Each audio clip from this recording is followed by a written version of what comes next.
Overnight, Ukraine has achieved one of its most significant tactical advances in years, and yet almost nobody is talking about it. There were no explosions, no dramatic military videos, no headlines screaming about a new breakthrough, but this change could quietly reshape the battlefield. At its core, it is a technical update, an update to Starlink that restricts unauthorized Russian access. And while it may not seem dramatic on the surface, it carries consequences for almost every aspect of the war: defensive operations, offensive planning, and even the rate at which Ukraine can strategically weaken Russian forces. Let me explain why this matters so much. Right now, if you look at the war in Ukraine, the front lines have been largely stable for months. Russia is attempting to break through Ukrainian defenses, but the battle has become highly methodical. It is a war of small holes rather than sweeping offensives. Russia's strategy is clear: create small gaps in the front line and then exploit them before Ukraine can react. Ukraine's strategy is equally precise: prevent gaps from forming, and if they do, close them immediately. And drones play a central role in this process. Think of the front line like a medieval castle. Back in the days of castle sieges, attackers would surround the fortress and assault different sections of the wall, hoping to find a weak point. Once a weak point was found, they would rush in soldiers to exploit the opening, and that is exactly what Russia has been trying to do in Ukraine, except instead of stone walls, they are facing layers of electronic warfare and drones. Ukraine has created overlapping drone coverage across nearly every point of the front line. If one drone misses a Russian unit, another is watching. If one electronic warfare system fails temporarily, backup systems fill the gap. This layered defense makes it extremely difficult for Russia to create a breach. And even if a small opening is created, exploiting it requires precise timing and communication. This is where Starlink-powered drones have been key. To understand why, let's talk about how drones are controlled. There are three main methods. First, radio or cellular-based communication. Think of it like a phone tower sending signals to a drone. It is straightforward and flexible, but also easy to jam. Electronic warfare can disrupt these signals quickly, making it unreliable in contested areas. Second, fiber optic drones. These are physically connected to the operator via a cable. Because of this, the connection cannot be jammed. But fiber optic drones have limitations. They are more expensive, they are slower to deploy, they are harder to move to specific areas quickly. And third, satellite communication. This is where Starlink comes in. Instead of relying on ground towers, Starlink drones communicate directly with satellites orbiting above. This makes them much harder to disrupt. Why? Because satellites are constantly moving. To jam a Starlink drone, you would have to attack from multiple angles at once. It is complicated, it takes more time, it is far less predictable than disrupting a local radio signal. And that is why Starlink-powered drones were Russia's preferred method to exploit gaps in Ukrainian defenses. When Russian forces temporarily overcame Ukrainian electronic warfare systems, even for a few minutes, Starlink drones could enter that gap. They could locate Ukrainian drone teams.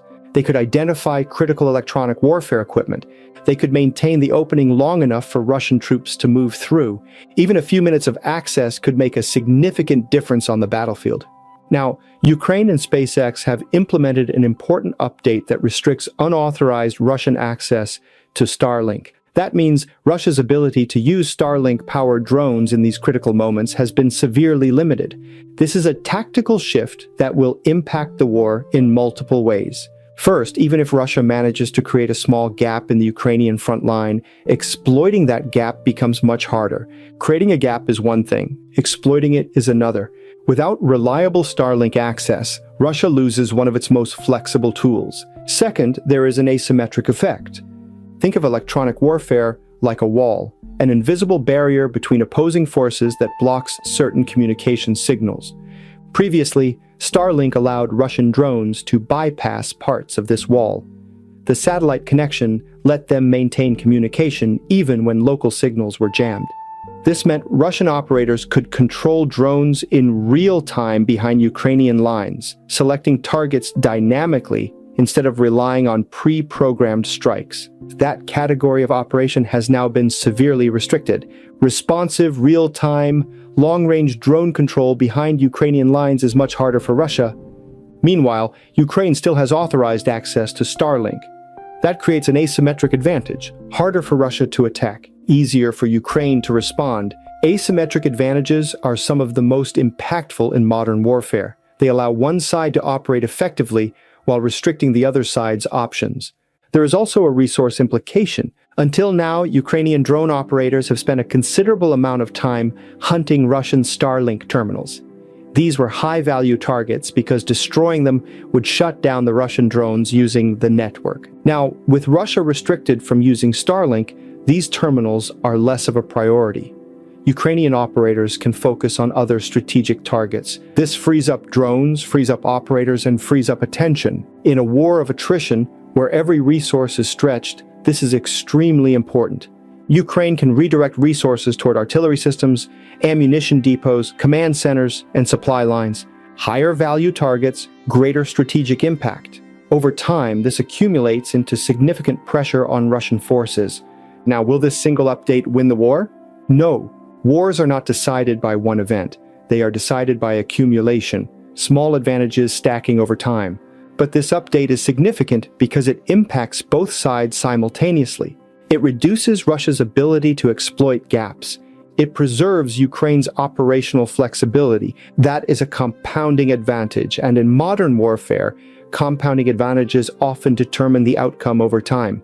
Russia has struggled for years to penetrate Ukrainian positions. Ukraine's front lines have remained largely intact.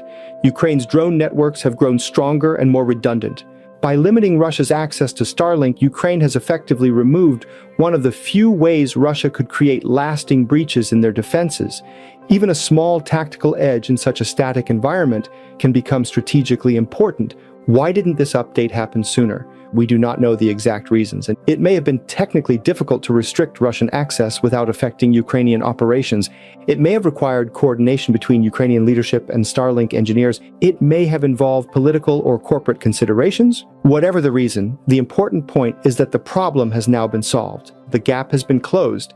This demonstrates an important truth about modern warfare. Small gaps can create big problems.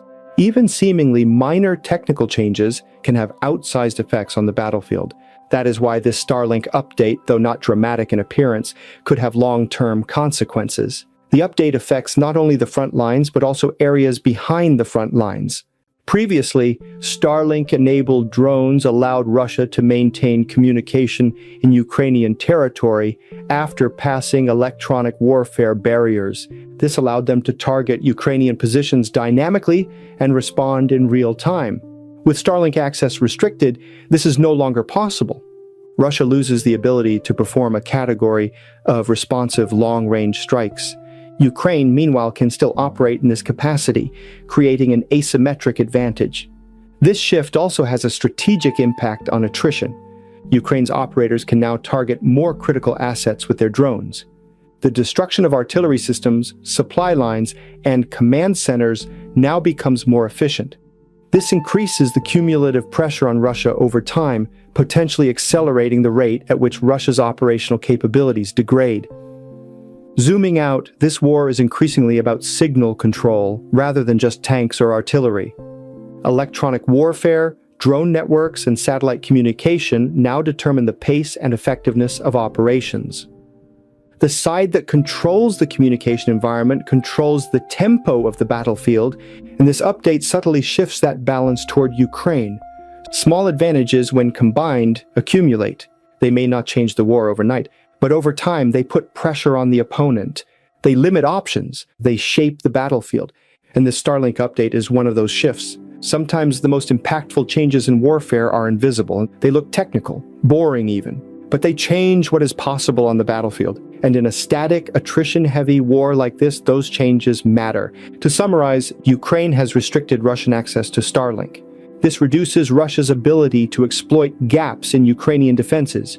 It limits their capacity to conduct responsive, real-time drone strikes behind the lines. Ukraine retains the same capability, creating an asymmetric advantage.